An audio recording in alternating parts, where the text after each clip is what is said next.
Good morning, Victor. It's a real honor to have you here and to be talking about the future of wireless charging. Could you just give me a little bit of background on yourself, where you're from, and how you started this company, WeCharge, what led up to it, and then we'll talk about where it is and where it's going. Yeah, sure. Happy to be here. So I'm what you may call an ultra nerd coming out of the Israeli technology units of the military. I'm a Talpiot graduate many years ago, then spent 15 years in the Israeli Intelligence Corps in one of the elite units. I'm a laureate of the Israel Defense Award. And then after leaving the military in 2001, I started a semiconductor company by the name Passave. We did controllers for fiber to the home. The company relatively quickly became dominant in its field and got acquired during an IPO process. Then as part of a larger corporation, we got a very successful business. By the way, it still is, amazingly, which is now, I think, 20 years after we started. Wow. It still is a great business. I'm not part of there for the last 10, 12 years. But that's my background. After leaving my previous company, that essentially was working for a large American corporate at that time, I started looking for my next big thing, and I found WeCharge. And also, I didn't found the company. The company was founded by another guy, Ortal Alpert, who is also the inventor of the technology. And I joined him as a very early investor. And after a short while, I understood that I need to jump into it with my both legs and arms if I want to see it happen. Because this was by far the most ambitious project that I ever participated in. Right. So I'm just going to cut you off here for 1 second. I think I say this often that, there are certain technologies that illustrate how far we've come. And then there are certain technologies that illustrate how not far we've come. And I look at battery technology. I look at, our phones or cars or drones or anything else. And it's like, how come we haven't evolved? How come charging isn't faster? How come charging isn't, more seamless? And how come batteries don't last long enough, longer? Mm-hmm. So I feel like charging and the world of charging and batteries are, just begging to be disrupted. So I think as someone, who sees a lot of tech companies, I've heard of companies that do wireless charging. I have never seen a company like WeCharge. So tell me how you started, how you joined this company, what was exciting to you and where it is today. And what is the technology? What does it do? Mm-hmm. First of all, I think you are right in your analysis that as far as powering wireless devices goes, we seem like standing still for like 30 years now. Nothing is happening. This is, by the way, batteries do evolve. Charging technology does evolve. The problem is that we are consuming more and more power as we go. So it's like bandwidth in the early days of broadband. That nothing is enough. You'll consume anything you're given. So that's what's going on. We're consuming more and more power with wireless devices, and that's why it seems that nothing is getting better. Not because the technology doesn't get better. Just this is the wrong solution for the problem. What you need is a constant supply of power to those devices, other than having some tank of power and hoping it will get you through the day or through the week or through the month. So that's a real high level view of this. The big I think challenge and opportunity in wireless charging is that most intelligent people by now, or even by 10 years ago, held the opinion that wireless charging is science fiction. Because it seems that there is a fundamental problem. You cannot send energy through the air without getting the surroundings to be unsafe for people to be in. Just one thing, Victor, let's differentiate between wireless charging and what you guys do, because, Apple has wireless charging now. You put it on and it, MagSafe and it charges. What you guys do is magic. Yeah, well, I found that when most people say wireless charging, I think they mean what I mean. They mean that power will get to the device and not that you need to take your device to some specific spot, then place it there and wait until it charges and then you can go about. Because that's not much different than plugging a plug. That's true.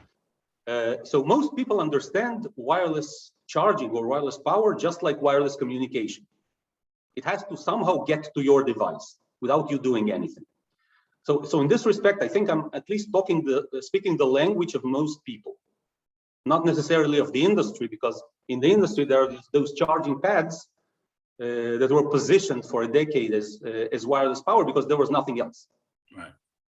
So it was a convenient positioning, but most people don't get it as wireless charging. Right. Honestly. So how it started? Well, I was looking for my next big thing, and more like from an angel perspective. I was trying to get involved in something big and exciting, and I interviewed a number of entrepreneurs, and the ideas weren't interesting enough. I tried to ask people, get me, if you heard something really crazy, send it my way. And the craziest thing was a guy from Jerusalem. They told me he's trying to charge phones by aiming lasers at them. And I said, okay, you know what? First of all, it sounds crazy. Thank you. I think maybe too crazy for me, but I'll give him a chance. And I literally gave him 30 minutes to convince me that it's not as stupid as I think. Because my notion was that if you're sending enough energy through the air that is enough to charge a device, it must be unsafe. There is no way for you to go around safely. And the guy managed in 30 minutes to convince me that he's not stupid. He thought the problem through, and he may have a solution. And this is what started the relationship that is now going on for, I think, a decade. Wow. Wow. So let's talk about the actual solution. So is your focus today phones? Is it other devices? And how does it work? What actually give me the user experience? Yeah, so we launched first product. We launched it last year, just before COVID. The great timing, and it does what we call IoT devices, by which we mean anything that is not a personal mobile device, anything that does not really leave the room on a normal basis. So everything that stays put in more or less the same place. For example, so that would include security cameras, electronic door locks, electronic faucets, electronic shades, various sensors, digital screens, right, things like that. Mobile devices, we keep that for a second generation, because honestly, that's a relatively bigger problem. The requirements are higher, the economies of scale are more demanding, and we decided, although we started with a demo of a phone, that was our first demo ever publicly shown, but we decided that as a commercial product, this better be a second generation. Okay. So we see a lot of traction right now. For example, in digital displays, there are many places where you want to put displays and you don't have access to electricity. So, for example, retail advertising is a huge market for that. Right. People want to place advertising next to the products, and in 95% of the cases there is no electricity there. So what you see when you get next to a product, where 21st century, you see a cardboard promoting something, which is completely insane. And people know that video is more engaging. And right. So that's one example. And of course, a host of course, it touches almost every device you can imagine. Okay, so it's funny, as you know, this week, totally coincidentally, if there's such a thing as coincidences in the world, we're having this conversation because Champel Capital, one of your investors, introduced us. But totally random coincidence that happens to be that Jacob Gedalia, who I know and works for you, reached out this week and said, let's talk about, marketing. And so I had a call with them 2 days ago, totally coincidentally, which is just very funny. But I want to understand something. This thing, I walk into a room. Let's forget for 1 second, first generation, second generation. Let's talk about a phone. All right. I know it's not here yet, but it will come. So I walk into a room and the air, right, your device, your technology starts charging my phone without me touching my phone to anything, without me putting it anywhere, without connecting anything. But for that to happen, what does the phone have to have on its side? How does it work? Don't get too technological, but on a basic level, what has to happen for a phone to be able to be charged by your technology? Yeah, we have a receiver. It's a small module. Imagine, let's say, a 1 square centimeter going forward, smaller, that needs to be integrated into the client device. Now, that's the thing that receives wireless power. So that's from a business perspective, that's probably your biggest barrier, I would imagine. Yes, I would say that the barrier really in mobile is because it's a two-sided problem, especially in mobile, because the Apples and Samsungs of the world are not the ones who are going to install the power sources, the transmitters. Right. It's like more or less like the issue with Wi-Fi and the issue with cellular. Okay, these are all two-sided technologies that you need to bring an ecosystem together in order to have a huge adoption. There are ways around it, but there are ways to work around it, but it's a problem that contributes to delay to market. Basically. Right. That's the biggest reason why we chose this to be the second generation, not the first. You don't have this problem with products like electronic door locks and cameras and so on, because the transmitter and receiver and the device itself, they all come in one package. You install them as one, and there you go. Right. But you can't really have that with a mobile to an extent, but not the general case is somebody installs the infrastructure, and then Apple, Samsung, who is the third one now? It once used to be Huawei. I don't know. Xiaomi probably. They need to integrate it. By the way, the motivation to integrate wireless power technology is huge. They all get it. They all want it as a differentiator. So it's not a matter of convincing them, but it's a real ecosystem challenge, to get those pieces together. Right. So this, I wouldn't say it's a crowded market because nobody's really cracked it except for you guys, but there have been companies that have tried to do this. I believe Andreessen Horowitz invested in one of them. Ubeam was the name of the company? Yes. What's going on with that? Well, I would say it this way. There are, over the last decade, I can count over a dozen companies. Wow. That try to do wireless power, and if I can count a dozen, there were probably at least 2 dozen that I don't remember or somehow didn't reach my radar. Some of them are defunct by now. Some of them are still alive because the sheer story, the sheer narrative can hold the company for a long time, even without getting any achievements. The issue is this. It's really a very, very difficult technological problem. Really difficult. I can tell you, as I consider myself as a first-class technologist, it's the hardest problem I ever tackled.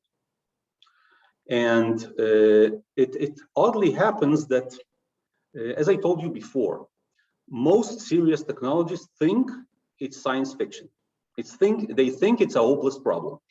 Therefore, we have the sort of strange privilege that most of our competitors are not first-class technologists. The guys who got into this because of ignorance, first and foremost. So they can't really make much progress, and they haven't, to be honest. So you see PRs, you see mock-ups, you see a lot of slideware, but there is no solution in the market other than white charge. Wow. Okay, so you alluded to this before, but let's address it for 1 second. Because when I heard about wireless charging, meaning what you do, like you said, the first thing I thought of, well, that's got to fry my brain. And we don't really, it's funny, like everyone talks about radiation from cell phones. Nobody really knows what the heck they're talking about. No one really knows, if it really does generate radiation or not. But I would imagine that, that was one of the top concerns on your list, to make sure that, obviously that this technology is not going to fry people's brains. So talk to me a little bit about that. Yeah. So First of all, you are completely right. This is the #1 concern. Certainly was for us, because this seems to be the biggest problem, and it was. And I couldn't believe at first that there is a way around it. I was very surprised there is. After you you pass this bridge of believing there could be a solution, then you can harness all your capacity to actually find this solution. When you don't believe there is a solution, you know that you're not going to summon any special any forces to tackle it. And it took us, I think when the time when we could actually say we have a solution, or somewhere around 2017, 2018. So it took us like 7-8 years to get to that point, which is a lot of time, in terms of technology evolution. But again, a huge problem. I can tell you that from the standpoint of perception, I found that people are not are less concerned about it as you may think, because I would say of course there are different people, and you can have negative PR and all that, but essentially people just like they behave with phones. They see a useful technology. They don't see people around them dying like falling like flies because of it, and they seem that there is value in it, and I simply don't care. Right. And I think that is going to be the general attitude towards any new technology. It will take time until it catches up. Once it catches up, nobody cares what's going on. But the issue here is that you need to comply with regulations, because if you don't comply with the radiation safety regulations, you're in a bad spot. Right. There's probably no way for you to get around that. So that's why we call it. There is the actual safety, there is the perceived safety, and there is the legal safety. And the legal safety, I think actual safety, we're okay. Legal safety, we must comply. Perceived safety, I think it's not a huge huge problem by itself. In terms of legal safety, we had a kind of a two-step revelation, which really brought the technology to market eventually. One of them was to say, and when we started, most companies tried to do wireless power with radio, because it's the most obvious choice. You have all the engineers, you have all the technology, all the components, you have wireless communications extremely developed. And what can be simpler than try to adopt all that infrastructure to send energy instead of information? Right. The problem is, so it happens that all the properties that make radio such a great medium for communications make it a terrible medium for wireless power. Right. It spreads its energy all around, so they can get to you wherever you are, and you can pick this bit of information. But in terms of energy, you need to do exactly the opposite. You want to take all your energy and throw it into a single device, not spread it all around. If you spread it all around, you'll need a megawatt in order to charge some phone on the other side of the room. Right. And radio cannot do it. So we understood that in the beginning. What can do it, by the way, is light. Light we can focus. Radio we cannot really focus tight enough. So you probably know, like for example, great example, a laser pointer. You can place a small dot on a wall, I don't know what, 10, 20 meters away. Right. You can't do that with radio. Try to do it with radio, you'll have a spot 3 meters in diameter. Interesting. So that's one difference. You can actually deliver power to small devices, small dimensions. Now, in terms of safety, we knew where to look, and it was the range to look at was infrared. Infrared is a kind of natural radiation, and you are in a good place because all life on Earth developed basking in infrared. Infrared is the kind of radiation you get at dawn and in dusk. Right. Right. So all forms of life are bioadapted to it, which means you have an inherent like 50x or 100x advantage in terms of safety versus radio, which is a man-made radiation. Nobody is adapted. Right. But this was not enough. we actually what we did. I'm not sure, by the way. I want to talk about the more intricate part of it, because that by itself was not enough. Other companies figured out that infrared is the way to go.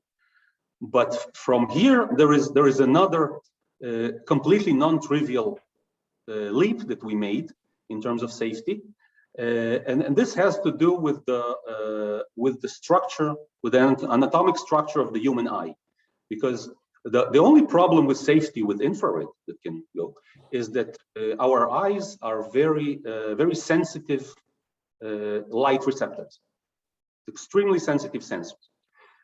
And because of that, it's easy to burn them. It's easy to saturate them and do their harm. So in terms of infrared, the problem is not frying your brain or frying, that will never happen. But the issue will be, how can you do it without harming your eye? The most sensitive.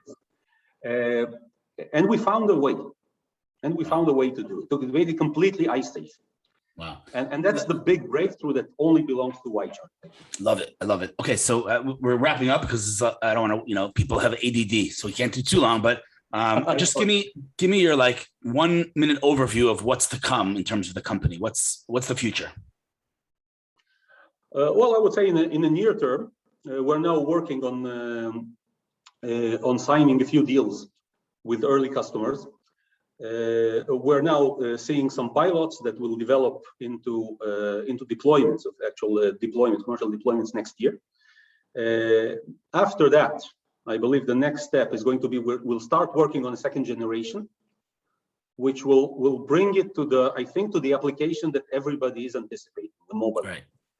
And that's, I think this is like between 2 and 3 years away in terms of really hitting the market. Got it. After that, I think we are the next frontier to tackle will be electric vehicles, but that's, let's say, we have a few challenges before we even start thinking. I'm sure. Amazing. Well, Victor, it sounds like you guys are building the future, literally, and it goes without saying, if I could help with anything, let me know. Truly amazing, and it was an honor to meet you. Thanks a lot. All right, take care and good luck with changing the world. Thanks. Thank you. Take care. Bye. Okay. Bye. Hold on 1 second.